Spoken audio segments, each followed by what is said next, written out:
The mall is loud like most Saturdays. Babies crying, ice cream melting too fast, sneakers squeaking on polished floors, and sales attendants calling out promos that no one really hears. In the center, food court. Near the shawarma stand, a trio of giggles rises above the noise. 3 boys identical in face, chaos in motion, climb onto red plastic chairs. One of them has ketchup on his chin. Another is swinging a juice box like a trophy. The third points across the food court, eyes wide, voice shrill. Daddy. The other 2 echo instantly, shrieks cutting through the air like arrows. Daddy. Heads turn. An old man drops his soda. A teenager gasps into her bubble tea. A cleaner freezes mid-mop, and the man they're pointing at. He stops dead in his tracks. Black suit, brown skin, tidy beard, designer shoes, a businessman on his lunch break, eyes full of confusion. His name is Emeka, and he has no idea who these children are. He turns slowly, looking behind him, certain the boys must be pointing at someone else. But no, their fingers are locked on him. One of them jumps off the chair and starts running toward him arms wide, grinning like he just found Christmas wrapped in cologne and cufflinks. Daddy. Where have you been? Emeka stares. Words catch in his throat. His mind scrambles for logic.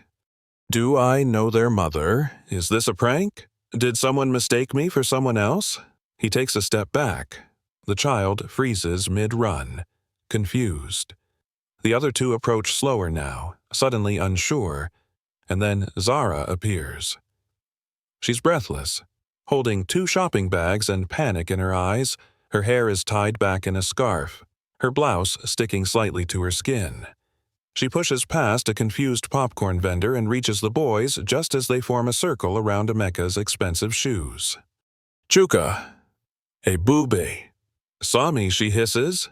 What are you doing? The smallest points up again. We found him, we found Daddy. Zara kneels, her face tight. Shh, that's not him. They frown. One boy squints. But he looks just like the picture. The air stills. Zara slowly turns her face toward Emeka and freezes. Because it is him, older now, sharper, more polished than the last time she saw him, but still him. Emeka's brows draw together. Zara. She stands, bags trembling in her fingers. His voice softens. Zara, is that really you? For a moment, she doesn't answer. She looks down at the boys, then back at him. The mall's noise fades into a distant, hollow hum. All she hears is her heartbeat and the blood rushing behind her ears. Yes, she says finally, voice flat. It's me. He looks at the children again, then at her. Eyes wide. Zara, are these? She shakes her head quickly. They made a mistake. But excuse us, she says. She grabs the boys' hands 2 in 1, the third trailing behind, and walks off without another word. Emeka doesn't follow. He just stands there, blinking, surrounded by whispers, staring after a woman he once loved, and 3 little boys with his nose, and his grandmother's dimples. Awaiting, continue. Ben Danai continue. Chat GPT Danai. Emeka doesn't go back to the office. He walks to the parking lot like a man who forgot where he parked his soul. His phone buzzes. 3 missed calls from his assistant, a text from his team. Sir, the board is ready in conference room B. He doesn't respond. He slides into the driver's seat of his Benz and just sits there. AC humming, thoughts louder, that boy's voice echoing in his mind. Daddy, where have you been? He wasn't the type to freeze. He closed million-dollar deals, negotiated with politicians, outpaced rivals in 3 countries. He knew how to keep cool, but he hadn't been prepared for that. 3 boys. Same age. Same face. His face. Zara. He hadn't heard that name in years. It once tasted like palm wine and weekend naps. Now it burned like pepper swallowed too fast. He starts the engine, drives aimlessly for hours, and ends up parked outside a school he doesn't remember arriving at. Kids in uniforms walk by, unbothered. A mother scolds her son in the corner, a teacher claps chalk dust from her hands, and Emeka just sits, remembering. Zara. The girl from Enugu with the sharp tongue and the soft laugh. They'd met at university. She was studying public health. He was chasing business and barely passing accounting. She once helped him cheat on a test and then shamed him all week for it. He called her his moral compass. She called him her walking temptation. They were inseparable. Until he got the London offer. A 1-year job training that turned into a 5-year leap to another life. He left. She stayed. There was no big breakup, no screaming, just distance, first in hours, then in continents. He emailed. She replied less and less, then nothing. And one day, she was gone, digitally erased. No status updates, no profile picture, just silence. He assumed she moved on. He moved forward, but the face of that little boy today, it looked like Emeka in his first birthday photo. He grips the wheel, pulls out his phone, types her name into Facebook, nothing. Instagram, nothing. LinkedIn, nothing. He tries old numbers, dead ends. Then, an idea. He calls his private investigator. Find me Zara. Any surname? No. Just Zara. Enugu. About 33 now. She has kids. How many? He swallows. Triplets. There's silence on the line. Then triplets. Yes. The investigator exhales. We'll start with school records. Give me a week. Emeka nods, but his thoughts race ahead of the timeline. He needs to know now. That night, he can't sleep. He tosses. He dreams of 3 small hands pulling at his sleeves. He hears laughter. A boy calling. Daddy. Look at me. And when he wakes, he's crying. The next morning, he returns to the mall. He stands outside the children's clothing store for 2 hours, then sits in the food court. Orders nothing. Just waits. No Zara. No boys. But he notices something he missed the first time on the wall near the toy store. A school flyer. Colorful. Kid-drawn letters. Spring sprouts. Learning Center. Enroll. Today. The image. 3 boys. Triplets. Smiling. Wearing matching green t-shirts. His stomach tightens. He walks to the store clerk. Where's this school located? The young man shrugs. Somewhere near GRA Phase 2. We just let them post ads. Emeka nods. GRA Phase 2. That narrows it down. He takes a photo of the flyer, then steps outside. For the first time in a long time, Emeka isn't chasing money. He's chasing answers. Awaiting, continue. Ban, Danai, continue. ChatGPT Danai, Zara knew it was bound to happen.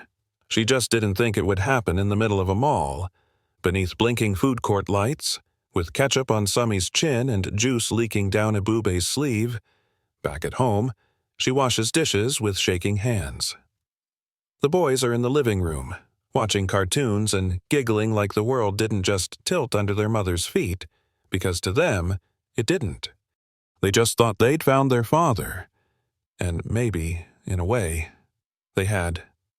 She wipes her hands and stands at the edge of the corridor. Chuka. The eldest looks up. Yes, Mummy. Come. He follows. She kneels and holds him by the shoulders. "Why did you call that man Daddy today?" Chuka tilts his head, because it was him. Her voice is barely above a whisper. "How do you know?" He blinks. He looks like us. She closes her eyes. He continues. "Sami said if we ever see someone that looks like us and has kind eyes, that's probably him." Her throat tightens. "And Ebubi said maybe that's why you always cry when you watch wedding movies." She swallows hard. They had always asked. Always. But she never gave them more than bedtime stories about a kind man who left. Because she didn't want to infect them with bitterness. She didn't want her heartbreak to become their identity. But now he had seen them, and they had seen him. She looks into Chuka's eyes. "Did he talk to you?" Chuka nods. He looked confused, like he forgot us. She sighs. "No, baby. He didn't forget you. He just didn't know you were real." Later that night, when the boys are asleep, Zara opens the wooden box under her bed. Inside, a faded photo, her and Emeka, sitting on a university bench, laughing. She's holding his wrist. He's looking at her like she hung the stars with her fingers. Beside it, 3 hospital bracelets and a torn ultrasound.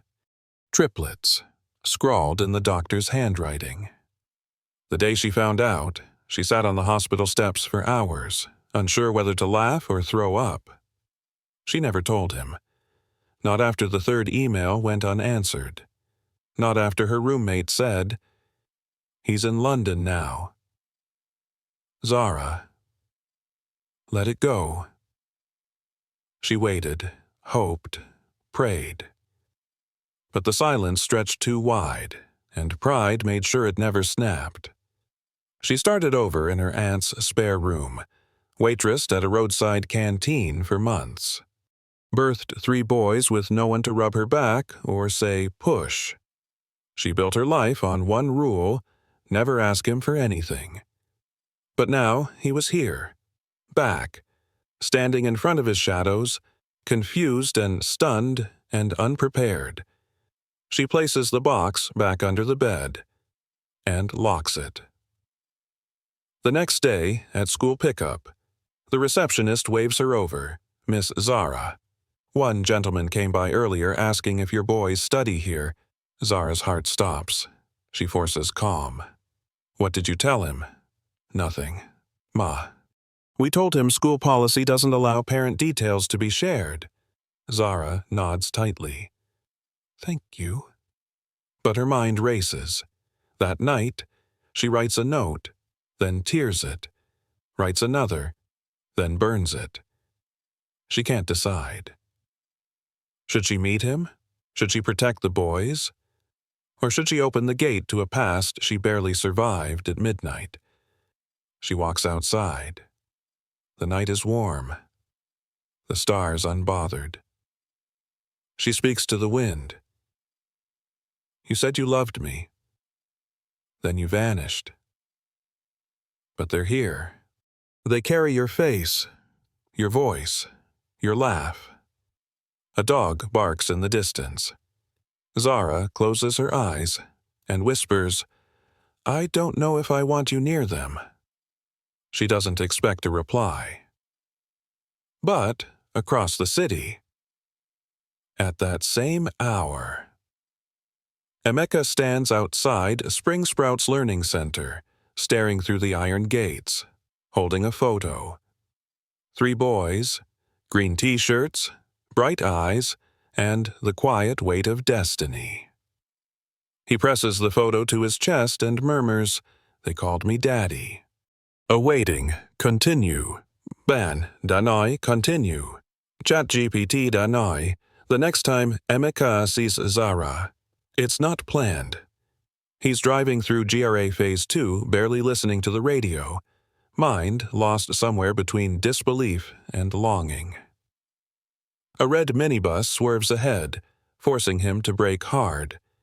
And then he sees her, crossing the road with a bag of groceries, hand clutching Sami's wrist, voice low and firm as she guides him between Okada and honking cars. He doesn't think he pulls over. Zara. She freezes mid-step.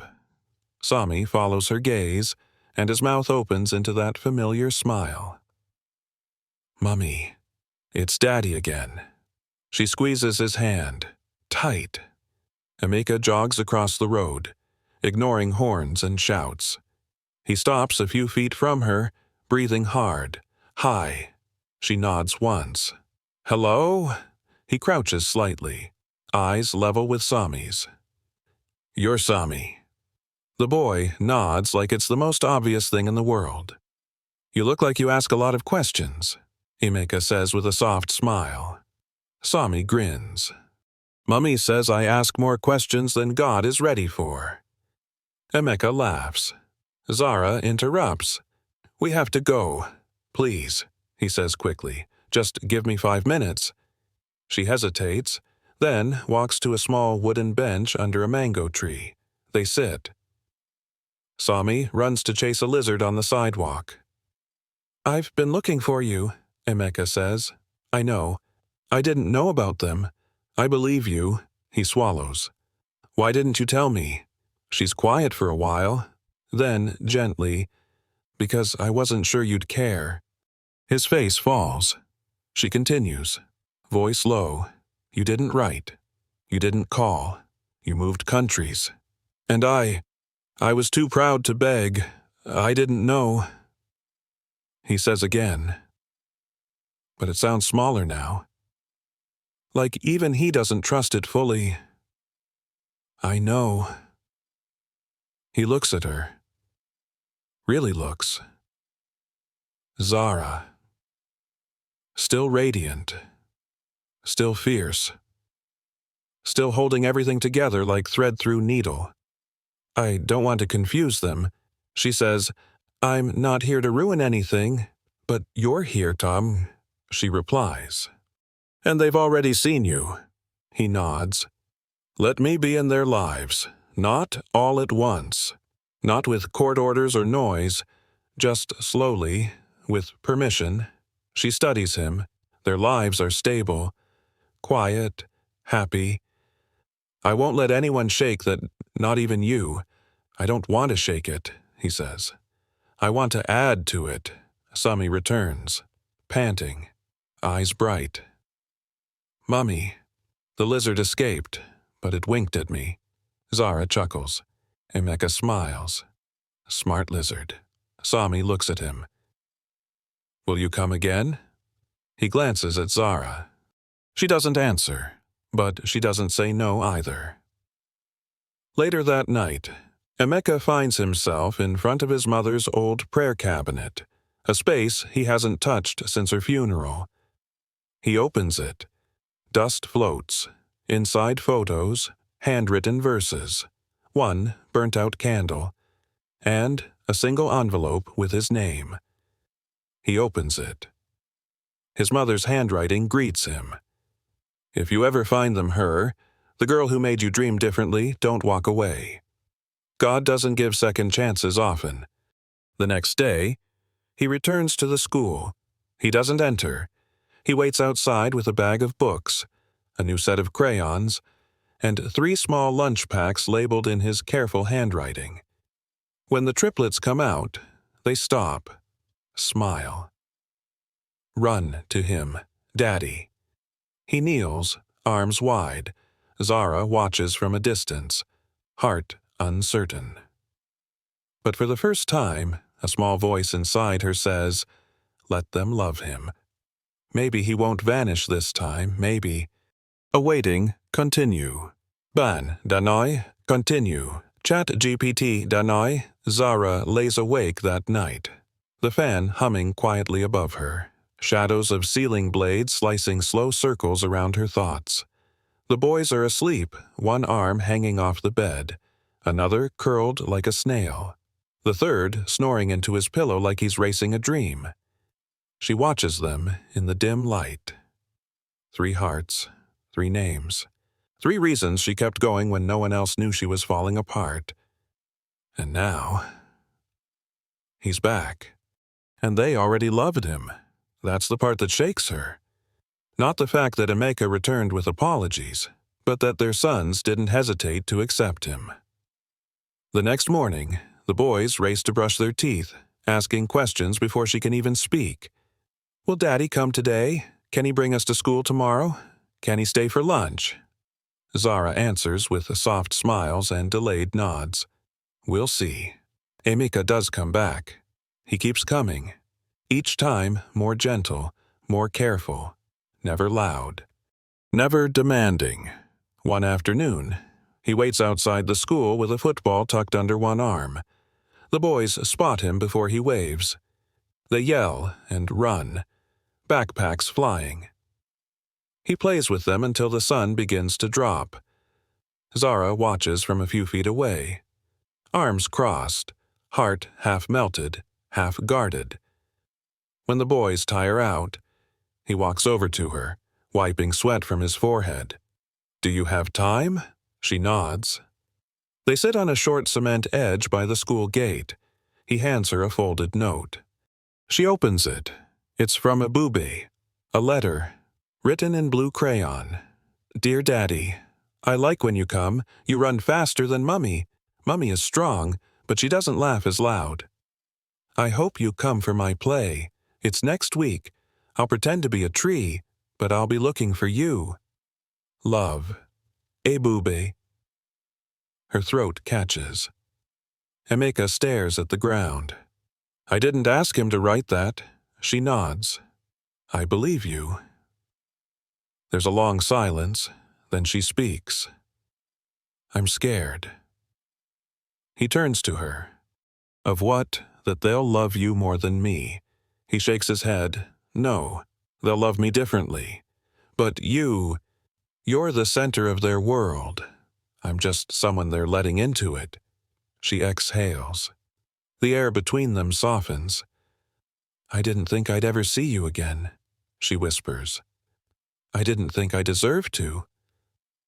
They both look at the children now, pretending to fight with tree branches like warriors. Then Zara says, if you want to be part of this, you have to be all in. No disappearing. No business trips that last years. If you need to leave, you say goodbye properly. If you make a promise, you keep it. They've already lost one version of you. They don't survive two. Emeka nods, slowly. I'm in. She watches him carefully, then says, there's a recital next week. Ebube will be a tree. He grins. I'll be front row. No, she says. You'll be back row. That's where the real fathers sit. They both laugh. It feels good. Like something old is being stitched together again, but in a new shape. That night, Emeka calls his sister in London. Tari. Guess what he says? You bought another company. Nunta, I found her. Zara. There's a pause on the line. Then, gently, and the kids. Triplets. Boys. Her voice breaks into joy. Triplets. Oh. Emeka. He smiles. I don't know how to fix what I broke, but I'm showing up. One day at a time. His sister chuckles. Sounds like you're finally learning how to be a father. He nods. Quietly, yes, and maybe someday I'll learn how to be something to her, too. Waiting continue. Bandanai, continue. Chat GPT danai. The auditorium smells like chalk dust and anticipation. Parents shuffle in, looking for seats. Some carry camcorders from the early 2000s. Others simply hold up phones with cracked screens, ready to immortalize their children's 2 minutes of fame. Zara sits near the middle row, trying to stay composed. Her heart thumps louder than the drum kids are warming up with backstage. She smooths her skirt, checks her hair, then checks the empty seat beside her for the fourth time. He's not late, but he's not early either. Then she hears it. The quiet squeak of dress shoes on polished school tiles. Emeka, wearing a dark blue shirt, holding a small bouquet of wild sunflowers. She exhales, steadying herself. He sits beside her, careful not to disturb her space. Hey. Hi. You okay? She nods, eyes fixed on the stage. They start soon. I brought these, he says, showing her the bouquet. For me, or the tree. He laughs softly. Both. Lights dim slightly. A soft hush falls. The principal steps forward, clearing her throat into a microphone that screeches just enough to trigger chuckles. Welcome to Spring Sprout's annual recital. Today's theme is The Earth Speaks. Our children will teach us about the environment. One leaf, one line, one smile at a time. Parents clap. Zara's knee bounces. Then the curtain parts. A forest appears. Well, cardboard trees and green crepe paper taped to sticks. But to a parent, it's Eden. The children file out. Among them, Ebube, painted green from head to toe, with a cardboard sign that reads, I am a tree, but I see everything. Zara chuckles, her eyes damp. Emeka leans closer. Look at that face. Their son stands center stage, arms outstretched, head proudly lifted, and then he spots them. Not just Zara, both of them, and for a second, he forgets he's a tree. He smiles, waves one quick flutter of fingers before he returns to perfect stillness. From the row behind, a mother leans forward. Excuse me, are you the parents of the tree? Zara smiles. Yes, that's our son. Emeka blinks. She said the performance goes on. Songs about recycling, lines about saving water, a dance number involving brooms and a very determined little boy pretending to be plastic waste. After the show, the children swarm into the courtyard, looking for praise and snacks. Ebube finds them instantly. Mummy, Daddy. Did you see me? I didn't move except when I waved. You were the most observant tree, Zara says, hugging him. Emeka crouches, handing him the flowers. For the tree that sees everything. Ebube beams. I'm putting this in water. Real water, not toy water. Emeka watches him run off again, then turns to Zara. Thank you. For what? For letting me be here. I know it's not easy. Letting someone back in. Zara folds her arms. I'm still watching you. Emeka, I know, she adds. They love fast, but they hurt slow. He nods. I'm not here to make promises. She raises an eyebrow. I'm here to earn them. Zara looks at him for a long moment, then, quietly. He doesn't grin. He doesn't speak. He just exhales like he's been holding that breath for 6 years. Later, while walking back to the car, Sami grabs Emeka's hand on the left, Ebube on the right, and Chuka swings between them both. Zara watches from behind, shaking her head with a tired smile, and then Sami turns and yells toward her, Mummy, you walk too slow. I've been carrying you since the womb. Samtachukwu, let me rest. Emeka laughs. And in that laughter, there's something healed. Awaiting, continue. Ben Danoi, continue. ChatGPT Danoi. The triplets begin calling him Daddy without hesitation. Not Mr. Emeka. Not that man from the mall. Just Daddy. It starts small. One morning at school drop-off, Chuka slips and scrapes his knee. Emeka lifts him, holds him close. The boy sniffles once and whispers, "Thanks, Daddy." Zara hears it and says nothing, because something about the way Chuka holds on to him feels right. Later that week, Ibubi draws a crayon family portrait for art class. Stick figure Zara, 3 slightly chubby stick figure boys, and 1 smiling stick man holding a briefcase. My daddy builds things and fixes my tears. Zara finds it pinned on the fridge with a wooden magnet. She stares at it for 10 minutes, then quietly smooths the corner that's starting to curl. Emeka never pushes.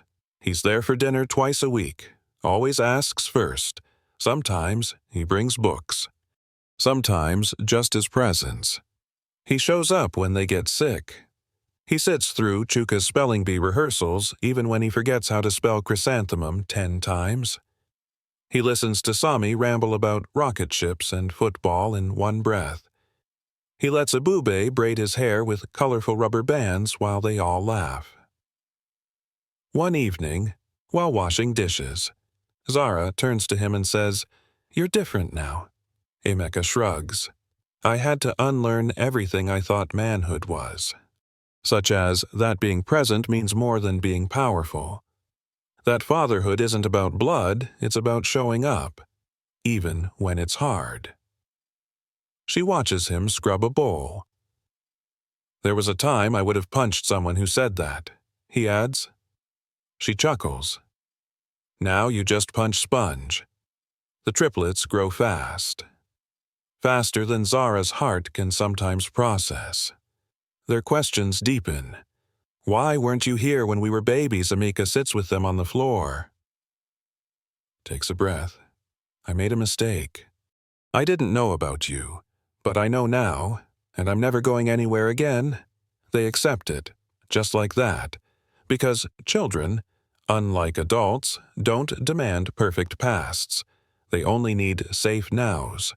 But Zara, she still wrestles, not with hate, but with fear. Fear that this could all crack. Fear that her boys could be wounded again. Emeka notices. One quiet night, after the boys have slept and the courtyard smells like damp earth, he says, "I want to give you something."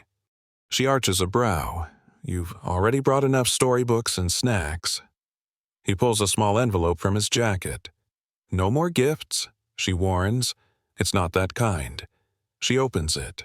It's a letter, handwritten, to the woman who raised my sons without me. Zara reads. The words are heavy, simple, raw, a confession, a thank you, a vow. By the time she folds the paper, her throat is too tight to speak. He doesn't ask her to. Instead, he picks up the tray of used teacups and disappears into the kitchen. She sits under the stars, letter clutched in hand, and in the distance, she hears Chuka mutter in his sleep, "Don't forget. Daddy picks me up tomorrow."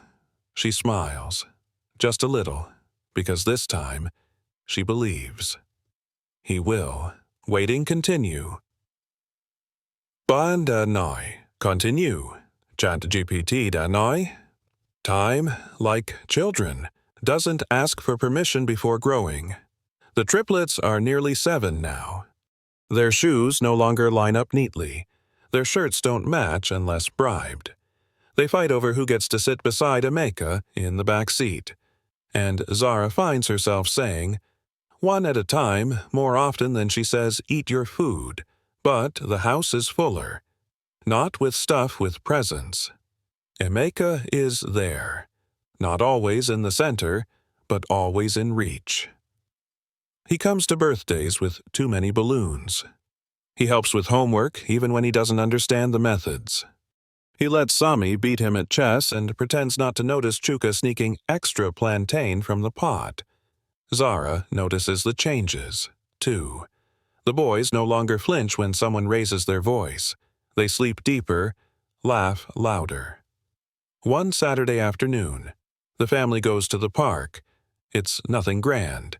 Just a bench, a kite, and juice boxes with missing straws. While the boys run wild, Emeka and Zara sit under the tree. She's braiding her own hair with rubber bands, an old habit when she's thinking. He hands her a cold bottle of water without being asked. They sit in silence for a while.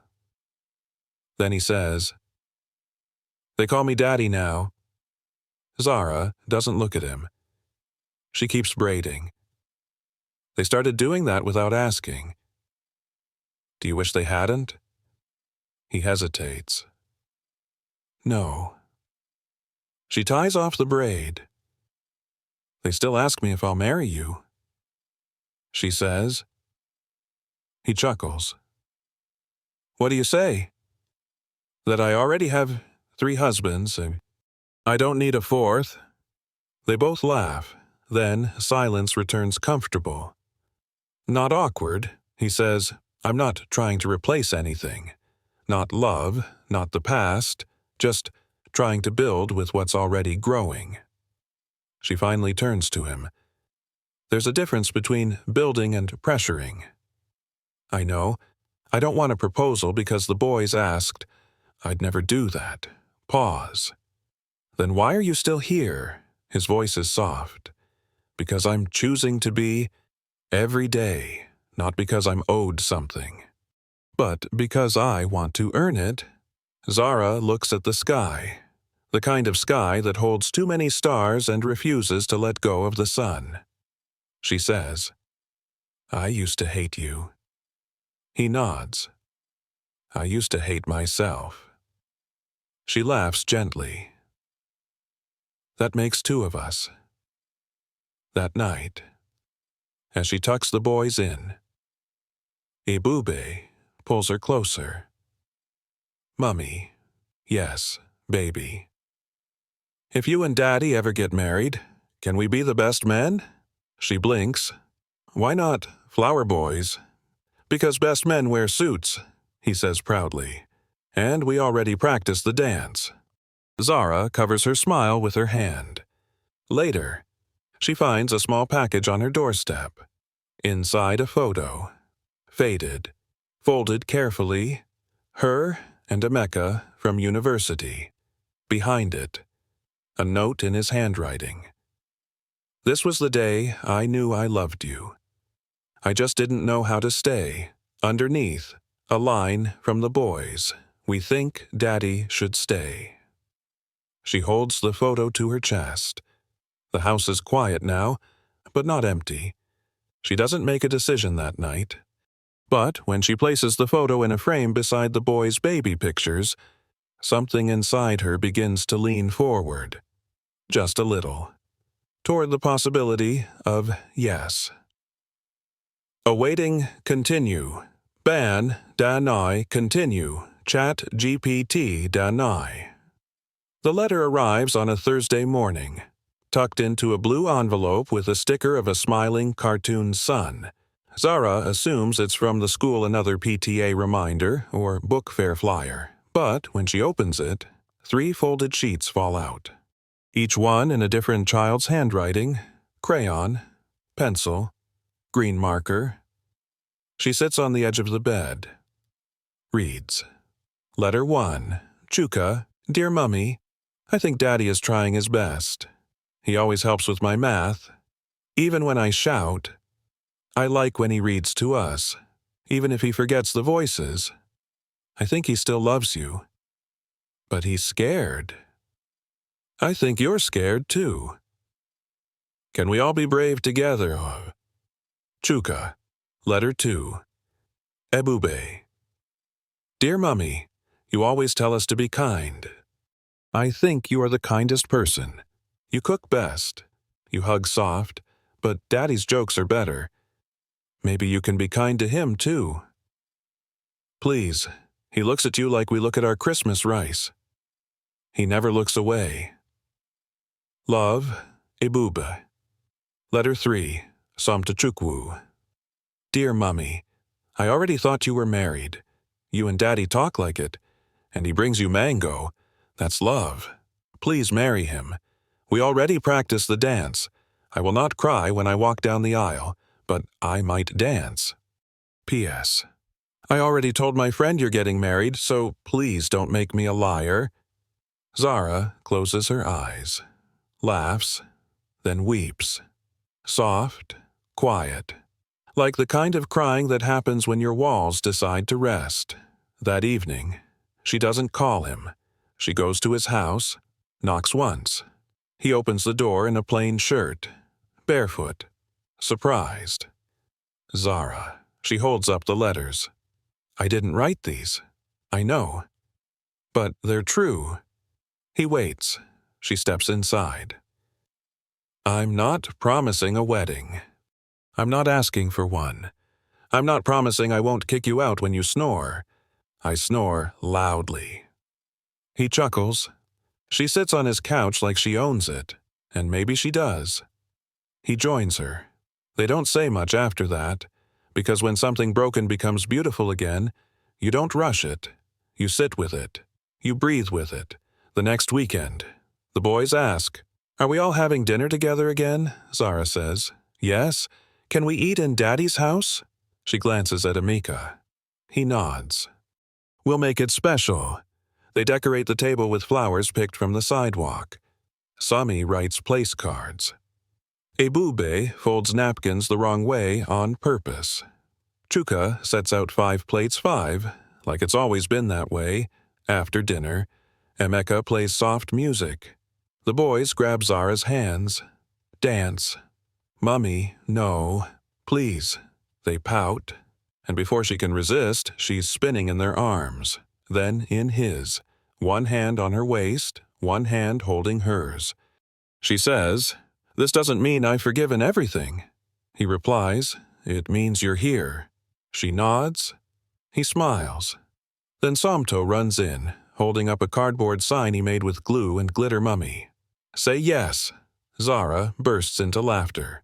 And while she doesn't say yes that night, she also doesn't say no, awaiting. Continue. Ban, danai, continue. Chat GPT danai. The wedding isn't grand.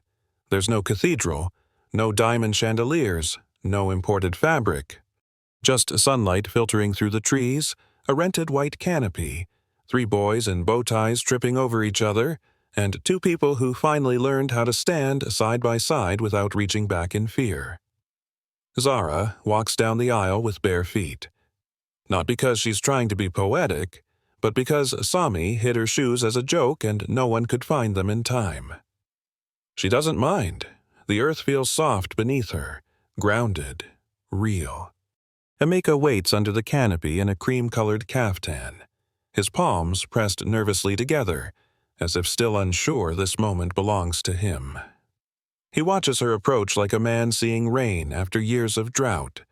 When she reaches him, he doesn't ask. Are you sure? He just whispers, Thank you. The officiant speaks gently. The crowd is small. Close. Friends. Family. People who watched this love break, bury itself, then rise again. When asked to say her vows, Zara clears her throat, but doesn't hold paper. She speaks from the belly of the woman who survived storms with 3 mouths to feed and a heart stitched back together with bedtime stories.